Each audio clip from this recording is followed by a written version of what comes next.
জয় বড় মা।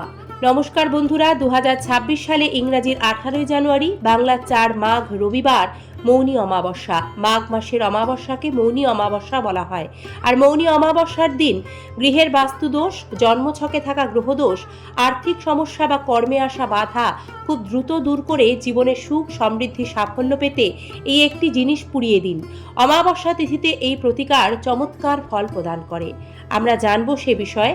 তবে যেহেতু টোটকা উপায় প্রতিকার সঠিক সময়ের মধ্যে করতে হবে, তাই 2026 সালে মাঘ মাসের মৌনী অমাবস্যা তিথি সঠিক সময়সূচি। এই অমাবস্যায় যেহেতু গঙ্গা স্নানের বিশেষ গুরুত্ব রয়েছে, তাই এই অমাবস্যার দিন গঙ্গা স্নানের সবচেয়ে শুভ সময় কখন থাকবে এবং এই অমাবস্যার বিধি নিষেধ, টোটকা উপায় প্রতিকারগুলি সম্পর্কে আজকের পর্বে দেখবেন বিস্তারিত। আশা রাখি সকলে ঈশ্বরের আশীর্বাদে ভালো আছেন। সিংহরায় ডোরবেলের নতুন একটি সনাতনী বার্তার পর্বে সকলকে স্বাগত জানিয়ে আজকের এই আলোচনা আমরা শুরু করছি। দর্শক বন্ধুরা, মাঘ মাসের অমাবস্যা তিথিকে মৌনী অমাবস্যা বলা হয়। আর এই অমাবস্যা তিথির ঠিক আগের দিন অর্থাৎ মাঘ মাসে কৃষ্ণপক্ষের চতুর্দশীতে শ্রী রটন্তী কালী পুজো হয়, যা এবছর ইংরাজি 17 জানুয়ারি, বাংলার 3রা মাঘ শনিবার পালিত হবে। হিন্দু সনাতন ধর্মে মৌনী অমাবস্যার বিশেষ মাহাত্ম্য রয়েছে। বন্ধুরা, পঞ্জিকা অনুসারে যেসব দিনে গঙ্গা স্নান বিশেষ উপযোগী ও পুণ্য ফল প্রদান করে, তার মধ্যে মৌনী অমাবস্যা অন্যতম গুরুত্বপূর্ণ তিথি। এই দিনে পুণ্য লাভের আশায় গৃহী, সাধু, সন্ন্যাসী সকলেই গঙ্গা স্নান করে থাকেন। মাঘ মাসের অমাবস্যা তিথিতে চাঁদ ও সূর্য মকর রাশিতে অবস্থান করে। এই দিন দান, ধ্যান ও প্রয়াত পূর্বপুরুষদের উদ্দেশ্যে তর্পণ দেওয়ার রীতি প্রচলিত আছে। মৌনী অমাবস্যায় হরিদ্বার বা প্রয়াগরাজের গঙ্গায় স্নান করলে অশ্বমেধ যজ্ঞ করার সমান পুণ্যফল লাভ হয়। দেখে নেওয়া যাক 2026 সালে মাঘ মাসের মৌনী অমাবস্যা কখন শুরু হবে ও কখন সমাপ্ত হবে। 2026 সালে মাঘ মাসের মৌনী অমাবস্যা তিথি শুরু হবে ইংরাজি 17 জানুয়ারি, বাংলা 3 মাঘ 1432 বঙ্গাব্দ শনিবার রাত 12:15। অমাবস্যা তিথি সমাপ্ত বাংলা 4 মাঘ, ইংরাজি 18 জানুয়ারি রবিবার রাত্রি 1:32।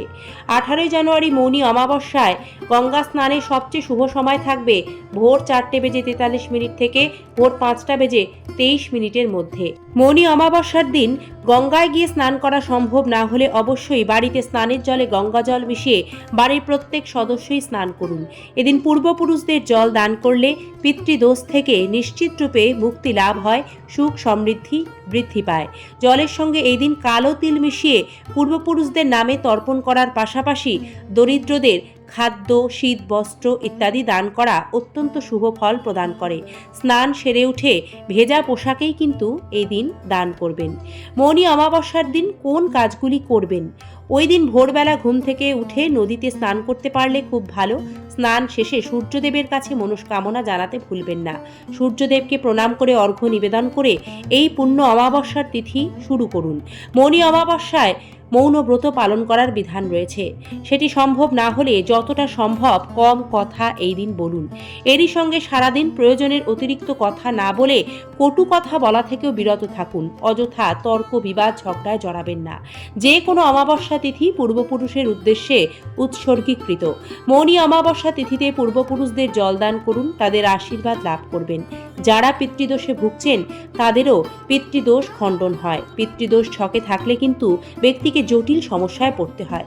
দর্শক বন্ধুরা, শরীর স্বাস্থ্যকে সারা বছর ভালো রাখতে এবং গ্রহদোষ কাটাতে চেষ্টা করুন মৌনী অমাবস্যায় নিরামিষ আহার গ্রহণ করতে। সম্ভব হলে অমাবস্যার ব্রত উপবাস পালন করুন, বহু সুফল লাভ করবেন। আপনার সাধ্যমতো এই দিন স্নান শেষে ভেজা কাপড়ে দুস্থ ব্যক্তিদের তিল, গুড়, জুতো, শীতের জামা প্রভৃতি দান করলে অত্যন্ত সুফল লাভ করবেন। এতে আর্থিক সমস্যাও দূর হয়, আর্থিক উন্নতি হবে। দর্শক বন্ধুরা, সংসারে আর্থিক অভাব অনটন দূর করতে এবং বাস্তুদোষ দূর করতে এই অমাবস্যা তিথিতে বাড়িতে পুজো করার সময় প্রদীপে লবঙ্গ দিয়ে সে প্রদীপ প্রজ্বলিত করুন। এক্ষেত্রে বিজোড় সংখ্যায় লবঙ্গ ব্যবহার করবেন এবং ফুল সমেত লবঙ্গ প্রদীপে রেখে প্রদীপ জ্বালাবেন। এর প্রভাবে বাড়ির পরিবেশ শুদ্ধ হবে, বাড়ির নেতিবাচক শক্তি দূর হবে, বাস্তুদোষ দূর হবে। আর্থিক অনটনে দিন কাটলে এবং বহু চেষ্টা সত্ত্বেও কোনোভাবেই আর্থিক উন্নতি করতে না পারলে মৌনী অমাবস্যায় আপনার হাতের তালুতে 7টি ফুল সমেত লবঙ্গ ও 7টি গোলমরিচ রাখুন। তারপর একসাথে ওই জিনিসগুলিকে মাথা থেকে ঘুরিয়ে এমন স্থানে ফেলে দিন যেখানে কেউ যাতায়াত না করে। 3 বার, 5 বার বা 7 বার জিনিসগুলি ঘোরাতে পারেন। উল্লেখ্য, জিনিসগুলিকে চারদিকে ফেলবেন এবং তারপর পেছন ফিরে তাকাবেন না।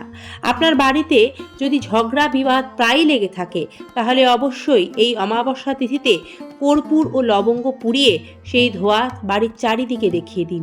এর প্রভাবে নেতিবাচক শক্তি বাড়ি থেকে বেরিয়ে যাবে, পরিবারে সুখ শান্তি বিরাজ করবে। বাড়ি থেকে নেতিবাচক শক্তি দূর করার জন্য এই মৌনী অমাবস্যায় 5টি লবঙ্গ, 3টি কর্পূর, 3টি বড় এলাচ একসাথে নিয়ে পোড়ান। একটি ধনুচির মধ্যে নিয়ে জিনিসগুলি পোড়াতে পারেন।